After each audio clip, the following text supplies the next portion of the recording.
All right, let's keep our focus on what's happening overseas with this worldview. Let's head over to London, where Ian Lee is standing by. Ian, you're following a couple of stories for us this morning, including updates out of the EU as they begin coronavirus vaccine rollouts. What can you tell us?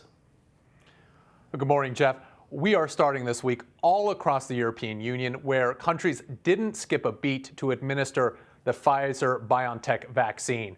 The EU rolled out the vaccine to all 27 member states on Saturday. Many took it and turned around and started inoculating its citizens. Around the continent, people lined up with their sleeves up to receive the jab. Most countries, like in the United States, are prioritizing healthcare workers and the vulnerable. Europe has struggled to contain the virus despite national lockdowns, restrictions, and health campaigns. The EU has reported more than 335,000 deaths. But officials hailed the arrival of the vaccine as the light at the end of the tunnel. But it will be no easy feat, as they'll have to inoculate more than 450 million people. Next, we are in China, where the government has sent a warning to all would-be citizen journalists. There was a lot of mystery when the coronavirus first appeared in Wuhan. China's crackdown on information didn't help, so it was up to citizen journalists like Zhang Zhan, who was one of the first people to document the outbreak. Today, a Chinese court sentenced her to 4 years in prison for, quote, picking quarrels and provoking trouble. Zhang posted videos of crowded hospitals and folks generally worried about making a living. She was also critical of how the government handled the pandemic, including its heavy-handed techniques, the crackdown on information, censoring of social media, and the arrest of other citizen journalists. Next, we are in Australia, where Sydney is one of the first cities in the world to welcome in the new year, and it typically does with a big bang. But this year, folks are told to watch the famous fireworks from home. Australia has been praised for its handling of the pandemic, but a mid-December resurgence in Sydney has the city on lockdown until next month. The total number of new cases has grown to 125. The latest rules limit outdoor gatherings to 50 people, with households restricted to 10. And while the show must go on, only certain people will be allowed downtown to watch the fireworks.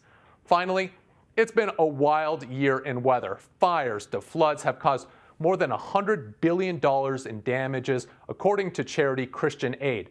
Australia was ravaged by bushfires that destroyed roughly 46 million acres and killed or displaced nearly 3 billion animals.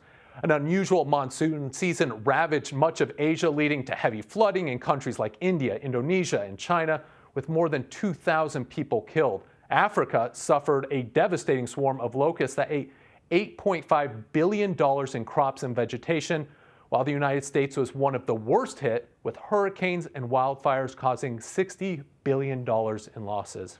And Jeff, the extreme weather affected tons of people, including myself. My wife and I tried to travel back to the United States the day Storm Kiara hit Europe. Our flight was canceled, but I still considered us lucky. A little inconvenience is nothing compared to the $2.7 billion in damages the storm caused. Well, Ian, listen, it would have been great for you and your family to get back here to the States, but come on, man, you've been watching the news. You gotta, maybe it might have been better to just stay where you are, because you hear about all these people who were trying to travel too, even though they had been told not to. Oh yeah, 2021 is going to be a better year. I'm hoping finally to get back to the States. This year, I stood put. I